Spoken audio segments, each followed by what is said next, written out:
guys, welcome back to my channel. Welcome if you're new here. We have a new arrival. We have a new member of Charings. She's called Hallie and today she's 1 month old.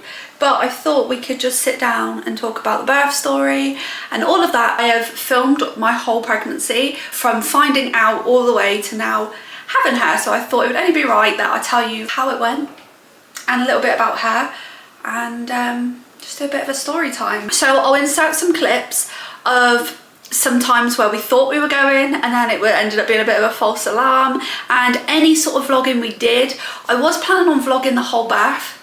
Didn't turn out that way. It was a little bit traumatizing. The last thing I thought was to get the camera out. However, we did actually film the birth where I actually birthed her. I don't think I'll put it in here because I think it's a little bit too personal. I thought we could sit down, do a little story time of how the birth went, what we went through, and how it's been since she's been here, a little update. Not only do I do this for YouTube and to keep you guys updated, but I thought if I can just document the whole process, then she can watch it when she's older too. If you don't want to hear the story time, I fully understand. When I was pregnant, anyone's story time literally scared the life out of me. But I just thought I'd share with you how it went. But this isn't to scare you, and also if you don't want to watch it, I fully understand. Just click off and wait until next week when there's a new video out. It's currently like 1 o'clock in the morning. Charlie's not feeling good. She's rung the emergency number and we're about to go to the hospital. She's currently 33 weeks. It's actually 12:30. I was just nodding off, selfish really. So yeah, we're about to head to the hospital. It's half an hour away. She's had a bit of a some changing in feelings, not feeling good, sick, change of movements. She's panicking. I don't know if I'm panicking. But yeah, we're gonna have to go to the hospital right now. I would turn the camera around, but she's currently on the toilet, as you can hear. That's the classy business owner right there, that's having a piddle. We are unprepared. I'm pretty sure it's a false alarm. Just not feeling too good, so we're gonna go down and get in the car. We're gonna head there and hopefully everything's okay. We're gonna hope for the best, Nick. We're gonna hope for the best. False alarm, guys. She just turned all the way upside down basically. She was head down and now she's head up here instead. Yeah. So they said if she's still like that in 3 weeks time, we've got another scan booked to make sure, because else it might have to be a C-section. So we're hoping she's going to spin back around. But it was yeah, I was in agony earlier. I was not in a good way, to be honest, but we're all okay now. It's currently... Luckily it was a false alarm, wasn't it? Because we had to take all our supplies in a curry bag. This is our hospital bag now. This is our Indian that we had last night. Yeah, it was a bit of an eye-opener, that one, wasn't it? That we are not prepared. Yeah, we had to run around and do a bit of a DIY. Sam was like, don't worry, I've got a bag. And it was the Indian bag. So. Just simply be lash. Yeah, so I'm glad this wasn't the real thing, but it has opened our eyes to know that we do need to pack a hospital bag and get it in the car, I think. Okay, so we'll check in next time when we potentially could either be giving you another false alarm or it could be the real deal. Oh, well, by the way, it's nearly 4 AM. It's currently 3 AM. And I'm 39 weeks tomorrow. I've got my hospital bag here because we're on our way to hospital. I think it's a false alarm. I don't think I'm in labour because I'm chill. But she is so low down and she won't stop making massive movements. And it's so painful. I can't stop waiting. And yeah, I just want to get checked. So they've asked me to come in. So just had to wake Sam up. And we're off to go in now. It's 5:30 in the morning. Another false alarm. Everything's fine. As soon as we got there, she stopped doing all the movements and the pain and everything, which is so typical. So they put me on a monitor and everything's fine. So we've just come home and had some toast. Now we're going back up to bed. So I'll check back in when potentially. Third time lucky. Who knows? Okay, it's the 16th of January, 3 days until I'm due. And today could be the day. I had my sweep yesterday and they retested my urine because too much protein was in the last one, which could be Preeclampsia, which is quite serious, I believe. So they retested it. I just got a call to say it's gone up higher again, so I need to go to MAU, which is the hospital, to get a full examination, possibly get induced. So it could be today. This is how we're looking. She has dropped, I think, quite a bit. and I'm in quite a lot of pain all the time. So I was thinking maybe it should be probably soon. But I realised I haven't got a Polaroid picture of the bump, so I've just quickly taken one in the mirror. So I've got one for my scrapbook. But I'm just running around, I've just done the washing, food shop's coming in a minute, so I can get ready, and then we're gonna head up to the hospital. So today could be the day. It's now January the 17th, I'm in the hospital on my own. I have been here all night. We come here yesterday in the triage bit for, I think it was about 10 hours in total, to find out that I had preeclampsia. I just burst out crying, to be honest, because I was not expecting that. And so they said I basically can't go home, I need to stay now. So I've been getting tested every 4 hours. Sam had to go last night. He can stay anytime, but there's just a chair, so he had to go home, feed the cats. So I've been here overnight. It's now 9:30 in the morning. I've had some breakfast. I'm just waiting for a room to be induced, basically. So that's it, the baby's going to be coming. Got no choice. Because the preeclampsia affects the placenta, whilst me and the baby are still healthy, it's best to give birth, because that's the way it heals it, basically. We need to get rid of the placenta. So I'm just waiting for a bed, a room, so that I can get induced. I am nearly 2 centimetres dilated, so I don't need the pessary. I can just go straight into a hormone drip. Could be happening today. They said latest tomorrow. So just kind of waiting around for that now, but the baby should be here in a couple of days. But I spent pretty much all night last night crying because, I don't know, it's scary. And I wasn't expecting that. My due date is Monday, it's currently Saturday, so I suppose it is about time. But it just all felt a bit overwhelming last night, and I got a lot of information in one go, and I was like, what is going on? But yeah, so I'm just chilling here for the day. There's nothing I can really do, just sit here and wait. That's it. We'll keep you updated through the whole thing, I guess. When I went on the 15th, I think it was, of January, I went to get a sweep. So a membrane sweep to try and get it going without having to be induced, because I was 39 weeks. So I went in on exactly 39 weeks, got a membrane sweep, and then she did another urine sample. So she said, I'll call you in the morning to let you know how it is. And then I got a call from her in the morning, which must have been the 16th of January. She rang me first thing in the morning at 9 AM saying your protein in your urine is actually at 56 now. So it's far too high, and that I need to go to MAU, which is like a triage here. Sam had only just gone to work, so I rang him and said we need to go to the hospital. And when we got there, we ended up waiting for 8 hours in the waiting room. Bear in mind, it is packed full of pregnant women. Everyone's hot and bothered. Everyone is stressed out, fed up. Everyone's complaining. It's such a bad system they've got there, that all these pregnant women, and you know, their partners are sitting on these chairs, and pregnant women are standing, sitting on the floor. It's so bad. Sam actually ended up saying to these men, like, if you're not pregnant, why are you sitting down? Sam had to stand up for 8 hours straight, which I don't know how he did that, but he did. After 8 hours, I did go and complain, and I went to reception and said, look, I'm in here for an emergency, because they basically thought I had preeclampsia, which I had heard really bad things on, if I'm being honest. All I heard was that you really don't want that, because it can affect me, and it can affect the baby. Especially because it's through the placenta, so the placenta could burst, it could stop feeding her, I could have seizures, strokes. There was like a lot to it that I was like, we can't have that. So I said, excuse me, you okay? She's like, shut up please, I'm having a nap. I said, I'm here for an emergency, it's possibly preeclampsia, I need to be seen, you know, I'm a bit worried. I'm just sat here, I'm absolutely sweating, I'm knackered. And the receptionist went, if you have preeclampsia, you would have been seen by now. And I was like, okay, well, why am I here then? And she was like, if you want to go complain to the midwives. So I was like, okay. Because I was so fed up at that point, and I had kept my cool, you know, I didn't complain, I didn't say anything, I just thought, come on, everybody's complaining, you know, it must be annoying for them. So I went to the midwives, and I was absolutely sweating, and they were like, are you okay? And I said, no, I'm not, I've been waiting 8 hours. It's not acceptable for a pregnant woman to just be sat there, 39 weeks pregnant, for 8 hours straight on a chair, boiling, in a boiling room, so uncomfortable, haven't eaten, haven't slept. And so they said, right, let's get you checked. So all of a sudden I went in straight away. The doctor's seen me, and after doing some checks, stood at the end of the bed and she said, I'm really sorry, you do have preeclampsia.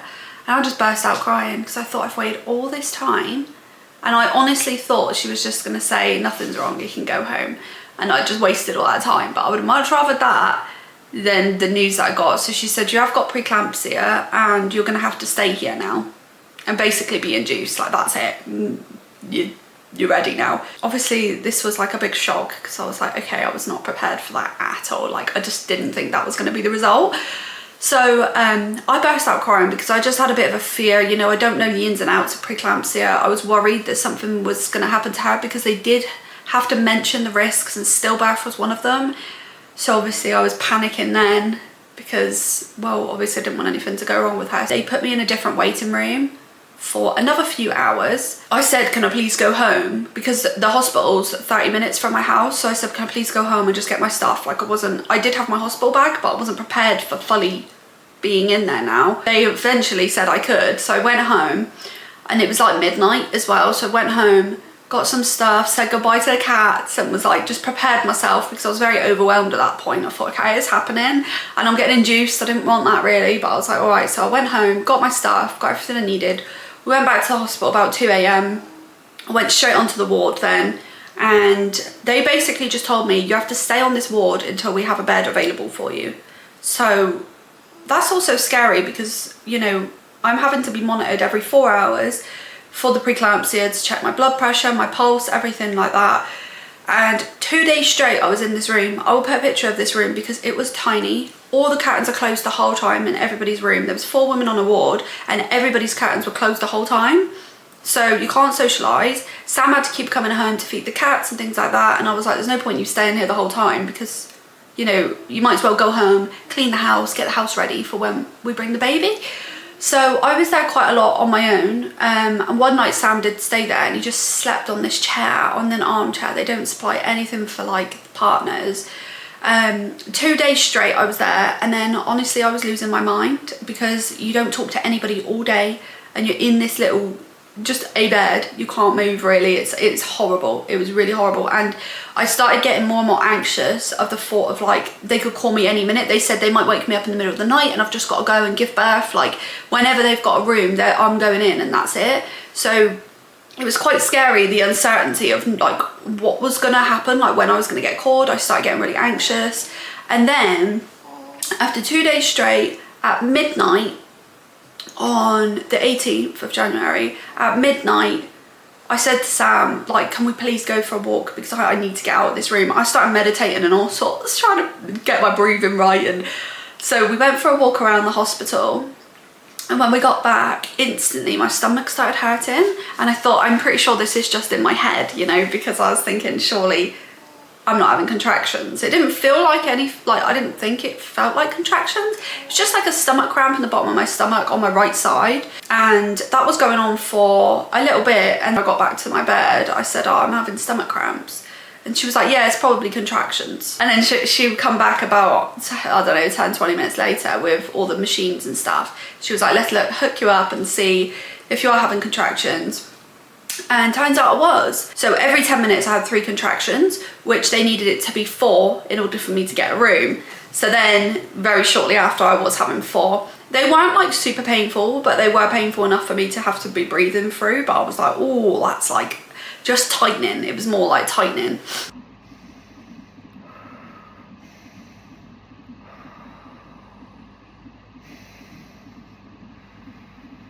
Someone come down and said, right, we've got a room for you. So they could have probably got me in them 2 days, let's be honest. But I thought because my contractions were happening naturally, I didn't need to be induced. So I was so happy and excited because all I kept thinking is, I don't need to be induced, thank God.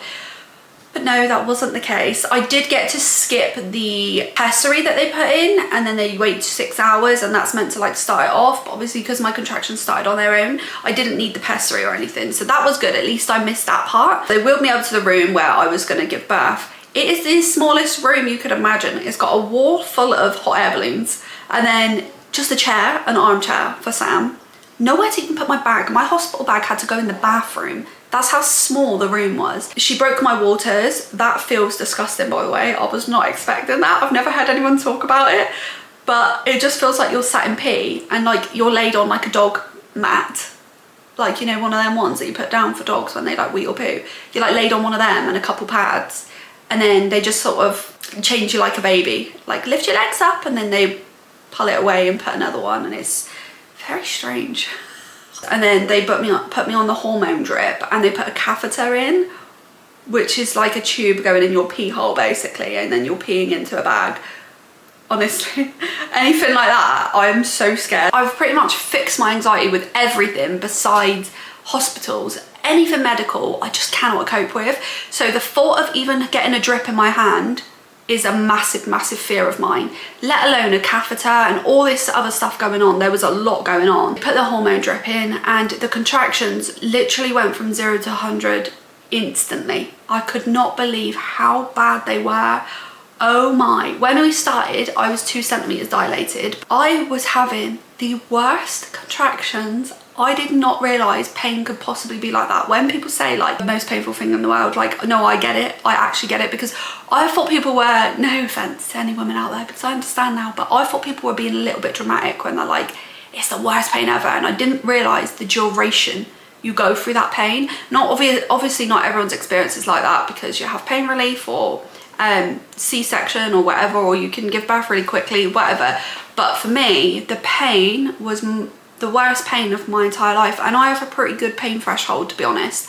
I wanted to go unmedicated the whole birth. I actually wanted a water bath, but I ended up being on a high-risk ward, so I couldn't have a water bath.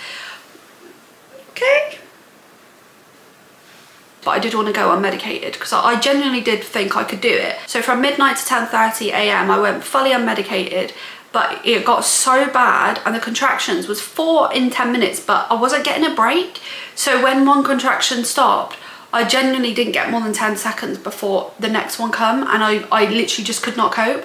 And I ended up screaming so many times, and oh, honestly, I can't explain how bad it was. I have a real phobia of needles, and I was like, there is no way I'm having an epidural. If I take a medication, you know, like the side effects, I can't look at them because of my anxiety, so I always tell Sam to look at them, and then he can decide for me, or if I start getting any of them side effects, he can then take action.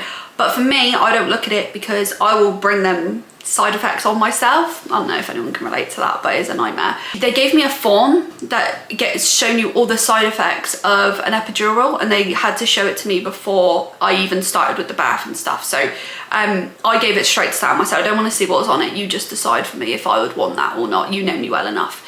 And he said, if I'm being honest, and this is very unlike him, but he said, if I'm being honest, you're not going to want that. From the side effects on there, you're not going to want that. So I was like, okay, I'm not going to have it then. And then 7 hours in, I couldn't cope with the pain anymore, so I said, look, I'm gonna need whatever you can give me. I need to have something. She was like, if I'm being honest, I think you should have an epidural because of the amount of pain you're in. And I was like, all right, no problem, let's do it. I don't care at this point, because I won't even be able to feel it, and I won't care because I'm in so much pain. So she called the anesthetist, is that what it's called? I don't know, but the guy who does the epidurals, she called him, and she was like, he's in emergency at the minute, but he'll be up straight after. So I was like, okay. No, he wasn't up straight after, was he? He was up 3.5 hours later. 3.5 hours of actual torture. I was like, I kept saying, I can't do this, I can't do it anymore. You need to get him up here now. I was swearing at her and everything. Obviously I didn't mean to, and I felt really bad, but I was like, I just couldn't control how I was acting. He arrived at about 10:30. I have to sit on the end of the bed while having these contractions, and they're like, stay still. I couldn't, because I'm in so much pain. I can't stay still. So as soon as the contraction stopped, I was like, quick, hurry up, get it in, whatever. Anyway, he put it in the wrong place. So I was like, I have pins and needles in one leg. And he was like, right. And then he looked and he was like, okay, I've put it in the wrong place. So I was like, brilliant.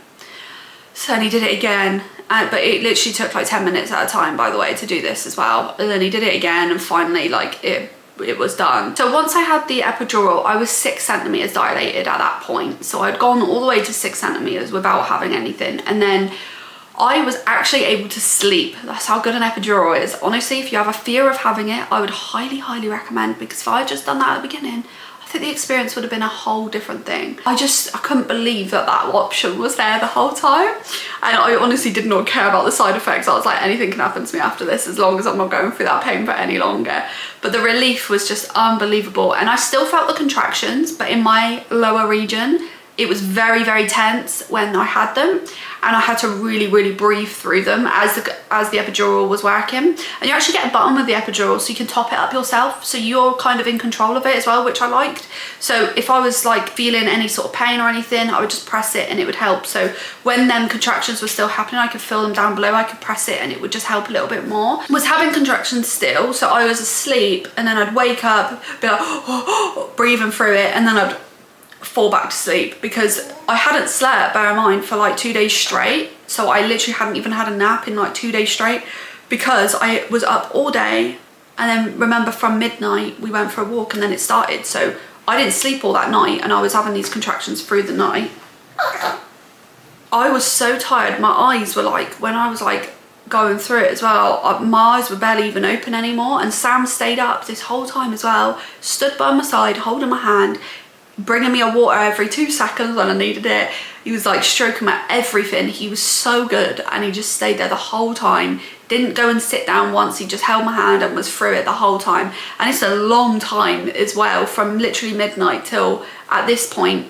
Well, I don't know what time this was at this point. It must have been about 2 p.m. He was like the best support that I could have asked for, really, because he really was. He helped me through it so well. And then he got to sleep as well. So in that time, it wasn't even a recliner chair. It's so bad, but he just had a chair that he slept in. But he slept in that for 3 hours while I had my 3 hours sleep as well. And then I got woken up to say, you're 10 centimeters dilated. So I was like, wonderful. Let's do this then. So once you get to 10 centimeters dilated, she said usually when you've been induced, you would have an hour to let the baby go down on her own, and then you can just start pushing. So she was like, we've got an hour now to relax, get yourself ready, and then we're going to start pushing. So I was like, lovely. All of a sudden, all these doctors and people started running in, rushing in. It was so scary, and I was like, what's going on? And they started hooking up all my drip and stuff. Honestly, it was full of different stuff. And they even said, we can't fit it all on, so wait for this one to drain through, get it off, get another one on. And I was like, what's going on? And I remember Sam asking, but I was a bit out of it at that point. I was like, I just didn't understand what was going on. Like, there's so much happening. Then there was like a woman here, there was a man, there was another woman. I was like, what the hell? They were doing like swabs in my mouth, swabs down below. And I was like, I just didn't know what was going on. And then this guy, I don't even know who he was. I said, oh, have I got an hour? Because I just felt so knackered and drained, and I had absolutely zero energy at this point. And I said, have I still got this hour to wait until we get to push? Like, when's this hour start? I don't know. And he went, no, forget the hour. You've got an hour now to push. And if you don't get her out, you're gonna have to have a C-section. And I was like, sorry. But because I didn't really know what was going on at the time, but it turns out I had sepsis. So I had an infection, so they were actually pumping me up with antibiotics and whatever else they were doing. And I didn't realise, I don't know how they found out, or I don't really know what happened there. It must have been from some sort of urine sample that I did before or something. They must have just found out as I was about to push. But they all just started rushing in, and it was all, and then they were all there at the birth then. So it wasn't just this one woman then, it was all these people. And she was helping me through it. She was so nice, the lady. She was much younger than me. She was like 24, I think. But she really helped me through it. She was so lovely. So we did some practice pushing. And because I had the epidural, it makes you numb from like here downwards. So I couldn't feel my legs, nothing. So when you're meant to push, obviously at this point, I couldn't feel the contractions at all because it had fully kicked in. So she had to tell me when I was having a contraction, and then she's like, right, start pushing. So she put her fingers like where I need to push, because obviously I couldn't really feel anything. Anyway, I was pushing for 45 minutes, and then I pushed her out, and her head was out. I was crying my eyes out, because every time I was pushing, as soon as I'd stop, she'd go back in. So I was like almost there, and then she'd go back in, and the woman, she was like, you're doing amazing, she's come in. And then I seen her turn to a man and was like, she just keeps going back in. I was like, be honest with me now, don't start bigging me up. And they were like, right, her head is nearly there, do you want to feel it? I was like, no. They were like, it gives you motivation. I was like, no, I've got motivation. I'm not having this C-section. This is my motivation. I'm not going through all this and then going for a C-section. Could have just done that from the beginning. So I was like, no, this is happening. And then her head's kind of hanging out until the next contraction. So you're just kind of waiting around. So I was really breathing because she said this is one big push and you're going to get her out. So I was really trying to bring all my energy to just get her out. So I was crying when her head come out because I thought I've finally done it. Like, she's here, it's happening now. And then I pushed one more and she come out and they just flung her on me. And then the instant panic was her because she wasn't crying. And so they were rubbing her down and they were like, come on, come on. And I was like, and you forget about yourself completely and you just start panicking about her. So I was worried about her. They took her away, put her on the bed and was checking her and things. And then she come back over, but her nose and mouth was all full of mucus, so she couldn't breathe properly. And then they put her back on me and she did cry a little bit. So we knew that she was fine at that point. And they kept an eye on us both, really.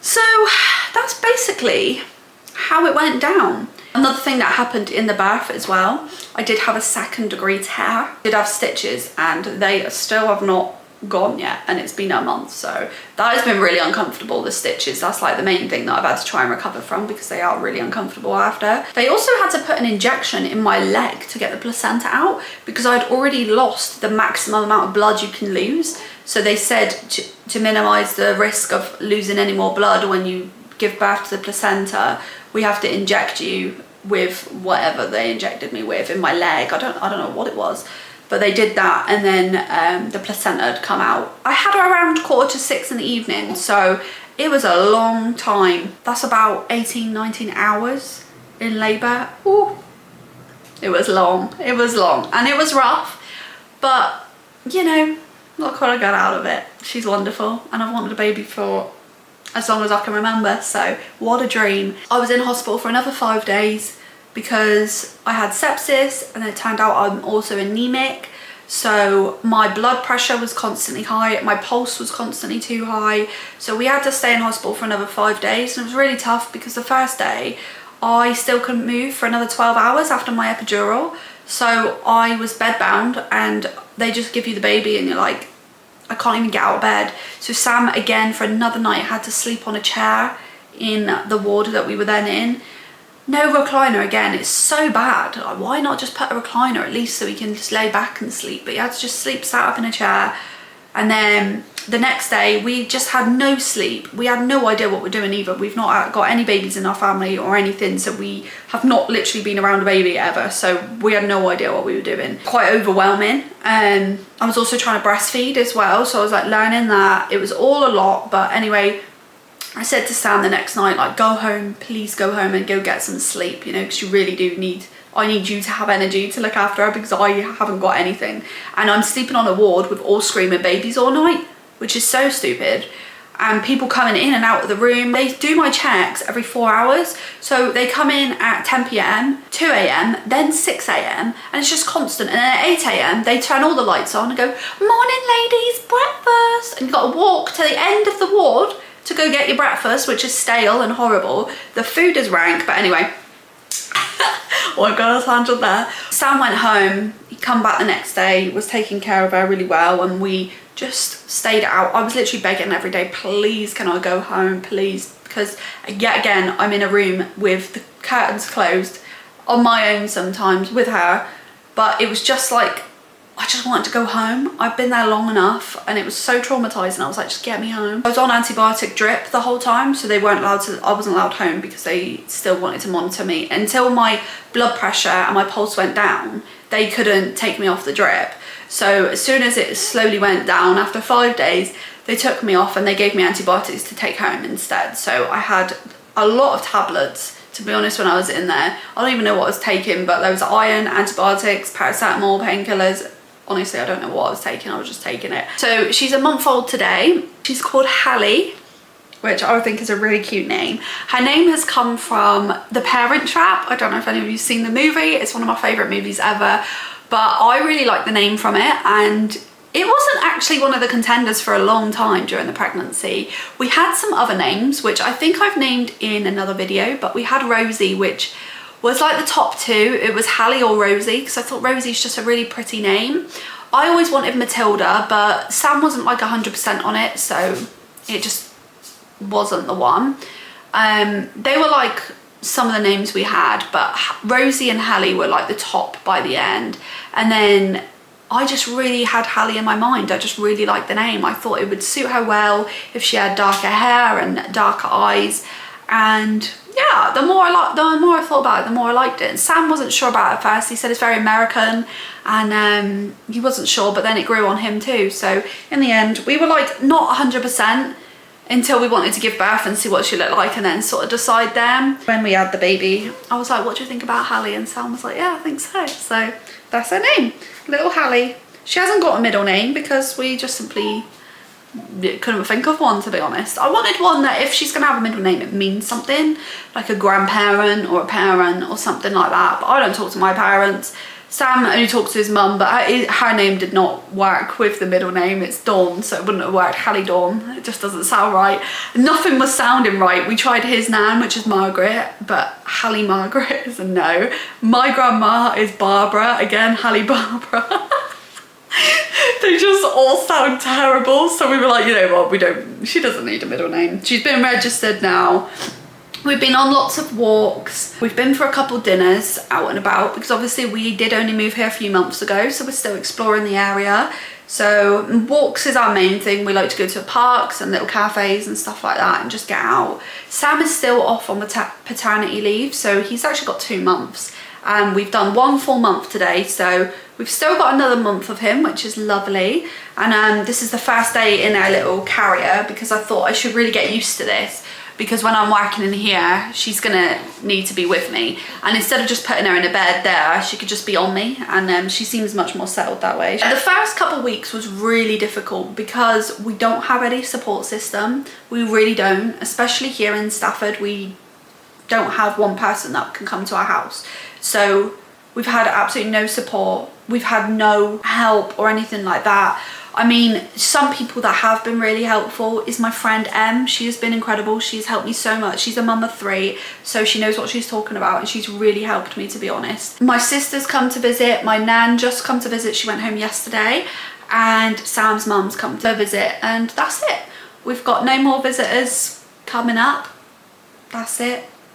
And yeah, that's all we've got in our life, unfortunately, but you know, it is what it is.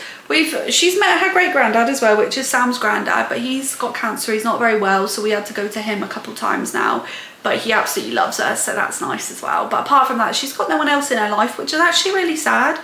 But at the end of the day, if she doesn't know from the beginning, she's not gonna be missing out on anything. And I'd rather her have people that are actually gonna be there and love her and care for her 100% than have people that are going to be in and out of our life or anything like that. And it is sad, you know, I don't talk to my parents, my brother, my nan, granddad, auntie, uncle, all of them. I don't talk to them. They are missing out big time, and so my parents. But they have literally made no effort to be in contact since having her, or even at the end of my pregnancy or anything. So I mean, that is fully their loss, because she is honestly the most incredible little thing, and I feel bad for them that they're not going to be able to meet her, because I think she's incredible. And you know, do you know how sad it is when you're in hospital and you see everyone's mum taking care of them, changing their beds, sorting them out, looking after their babies, and I'm just sat there like, lovely. Especially when Sam had to go, I'm just sat there on my own with no one else. No one can come and help me, no one can come and see me, and it was pretty lonely and pretty sad, to be honest. But I have now gone through the hardest time of my life. Moving across country, buying a house, moving whilst in the 3rd trimester of my pregnancy, and giving birth. There's nothing going to be harder than that. So if I can go through all that without everybody, we're working really, really well together though. That's been really good. Our relationship, it's just really like solidified that we work so well together. It's been wonderful. It's been a lovely month. This morning she woke up at 7 AM, and I just brought her into bed and just had a nice little squeeze with her, and it was just lovely. I'm sure you'll see her in lots more of my videos coming up. I don't know if I'm going to show her face in the future. I probably will if she's always in content, but I don't know, for now, I just want to keep her a bit more private, you know. I just think I can just enjoy her. I didn't know if she looked like me or Sam, but I got a picture of myself as a newborn the other day, and she looks identical to when I was a newborn, which is so strange. So She looks very much like me, but she does look a bit like Sam, I think, as well. So I think she's like a good mix between us two. She was 7 pound 3 when I gave birth, so not too heavy, quite little actually. She was really tiny. And we had little matching PJs in hospital and that. It was actually really lovely. She's now 9 pound in a month, so she has been drinking that milk. I was breastfeeding for 2 weeks and then I couldn't do it anymore. It's actually really hard breastfeeding. She latched on perfectly from the first time she did it. So we had no problems really with latching on.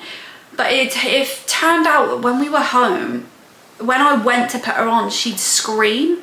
And I got really stressed out quickly because I'm tired and don't know what I'm doing yet. And I was just getting really stressed out. And it was making me too anxious and it was just too stressful. And the whole situation was just getting so stressful that I dreaded every time it would come up to a feed. So in the end, I decided I'm just going to pump and do formula, so we're doing like a combination anyway. And now I'm just weaning off pumping as well, because again, it makes me, I don't know why, and I don't know if anyone else has ever had this, but when I go to pump, when the milk starts flowing out, I get so anxious and I genuinely feel deeply depressed, and I don't know why. Once I finish pumping, it goes, but I have this full overwhelming feeling of just pure depression, and it's horrible. It makes me feel horrible, and it was bringing down the vibes in the house. I'm not gonna lie, I was really bringing everyone down with me. And I did Google it, and it does say you can get like a dopamine drop, I think it is, which makes you feel really sad and depressed, and that's exactly what I was getting. I've never heard anyone say they get that, and even when I've spoke to midwives, they're like, what? But I don't know if it's just me or what. Maybe it's because I already have anxiety, so maybe it's just heightened, or I don't know, but I'm stopping doing that now as well. So I've been doing it for a month. I mean, that's fine. I'm happy with that. She's already been in hospital because she had this thing where she has like seizures in her sleep, and it was really stressing me out. So we have been to the hospital for that, but it ended up being something called benign movement jerks or something like that, which is normal. Some babies can get that apparently. The midwife that we were seeing at the time said she might think it's epilepsy, so we wanted to get it checked. So we did go to the hospital and it was all fine. Apart from that, to be honest, she's been really healthy. She's putting on a good amount of weight. She's growing really well. I just want to say thank you to everybody that has got stuff from her Amazon wish list. So I made one when I was pregnant because so many of my lovely customers in my community were saying they wanted to send something for her, which is so kind, and I would just never expect that, especially with having so little people in our lives. Things like that are huge to us, and it really does mean a lot. A few of you had said that you wanted to get her some things, so I made an Amazon wish list of stuff that we would need, or stuff that you may want to get her, little books, things like that. And we are so lucky that so many of you guys bought her little books and little outfits and stuff like that. So thank you so much. It is in the description down below. You do not need to get her anything, just making that very clear. I'm just letting you know, if you did want to, there is an option to, but you do not need to do that. Trust me, I'm very grateful for everything that you guys have got already. And so I just wanted to say thank you to anybody that has got her stuff, because we are very, very grateful, and it has helped us out a lot as well, you know. That's it, we now got a baby. No more pregnancy updates or anything. Thank you for everyone that's been asking how she is and things like that as well, because I have seen your messages and your comments. I really do appreciate it. So thank you so much for watching. I hope you enjoyed, and I'll see you in the next one. Bye.